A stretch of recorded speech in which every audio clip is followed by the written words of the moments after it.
Welcome to tutorial 3.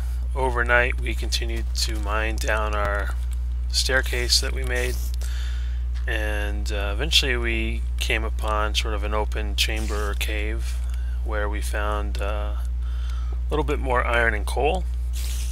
And we should mention that the deeper you go, the more likely you are to find a wider variety of resources. We will put in our description sort of a chart that lists what resources are found between what levels.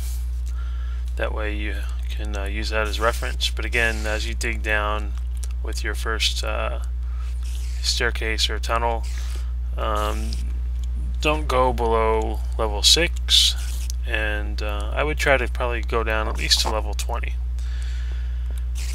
and focus on maybe clearing out a big area between level 6 and 20, whichever you feel comfortable doing.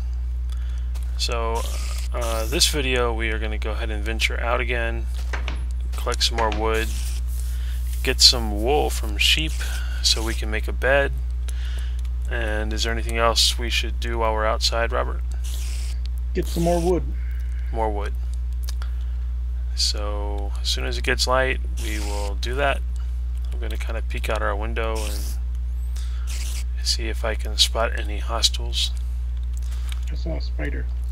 Robert saw a spider. I can kind of hear that spider sound. Shall we show them how to kill a spider? Sure. Alright, we're going to go ahead and attempt our first kill. Ladies first, so there you go.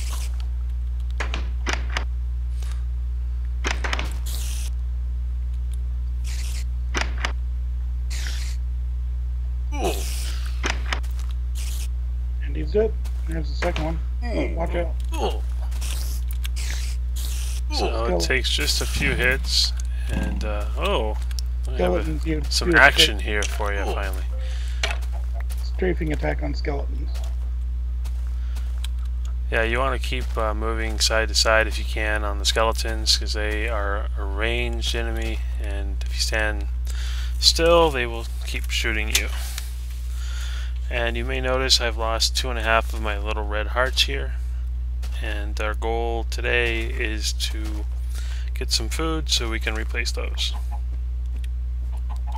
Now, chickens you would think would be a nice source of food, however, you should point out over there first. They are not yet in Minecraft. What am I pointing out? That see this flaming figure over here? That is a zombie, and as the sun rises, the zombie catches fire and disintegrates. So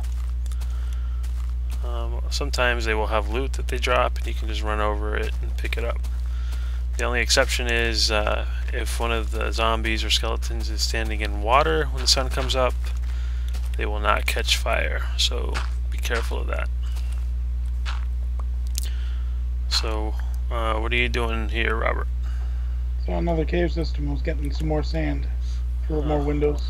Yeah, you always want to kind of keep a lookout when you're venturing. Sometimes you'll see holes in the ground and a little cave, and that might be a real easy spot to score some quick resources that are already exposed without a lot of digging. So another consideration is something that I've learned by trial and error. That is, do not get lost. It's real easy to sort of wander off and lose where you've made your shelter, and so just be mindful of where you are so you can return to your little base of operations and not lose all your things that you've spent time gathering. You want to put a monument on it? Sure. One way you can sort of help yourself not to get lost is to make a little monument or a little tower, and I'll let Robert go ahead and start doing that, and I'll explain what he's doing. Robert is climbing up here to a high point so that we can create something that can be seen from the distance, and that something is probably just going to be a single or double vertical length of blocks, and we'll stick a torch on top in case by some chance you get stuck outside and it's dark and you want to find your way home and your sense of direction is terrible like mine. So he's able to kind of rock it up like that by essentially equipping blocks, and That should be high. hitting the spacebar and placing the block beneath his feet. And as he does that, he rises. Now, be sure and do a double series of blocks so that you're not stuck 20 blocks in the air on a single column and forced to plummet to your death. If you do a double like he did, you'll be able to go back down the other side. So as you can see, he went up to high ground, placed a little bit of a tower there, and put a torch on top. So while you're up here, use the opportunity to survey the land. Right, And I so found pumpkins over here. as he said, have a look around while you're at high ground so you can see what's off in the distance, and take note of what you want to go gather. There's also some pigs over here if you want the meat. Alright, so as Robert just said, there's some pigs about. There's also a sheep right here, so I'm going to take a opportunity to show you how to shear a sheep. Just go ahead and equip those shears that we made in the last video, and walk up to the sheep with those equipped and click on him, and use the right click button, and off should pop a couple of blocks of wool, and that wool is going to be used in our recipe for a bed. So I believe that recipe will take 3 wool. I'm not sure. 3 wool, 3 planks. So we're gonna have to find one more sheep to get that 3rd wool from.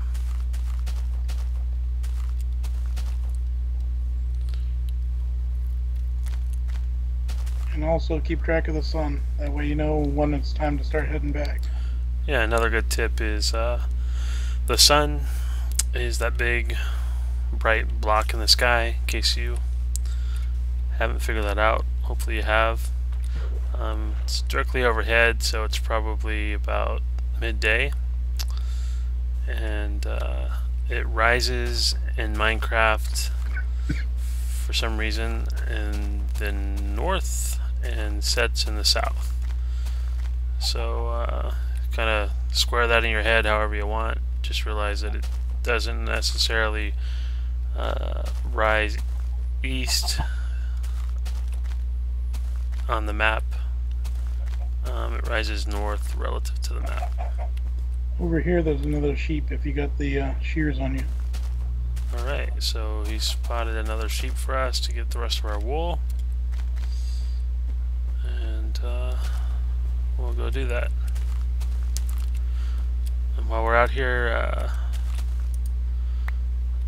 there we go, we got lesser wool. We're gonna mine or chop some more wood, and we're gonna go ahead and use that axe that we made previously, and you'll notice how much faster the wood gets taken down than just with your bare hands. Wood's very versatile as far as recipes go. It's used in a lot of different recipes, and it can also be used to make some things in case you can't initially find coal. You can use it to make charcoal, and we'll show you how to do that once we get back inside.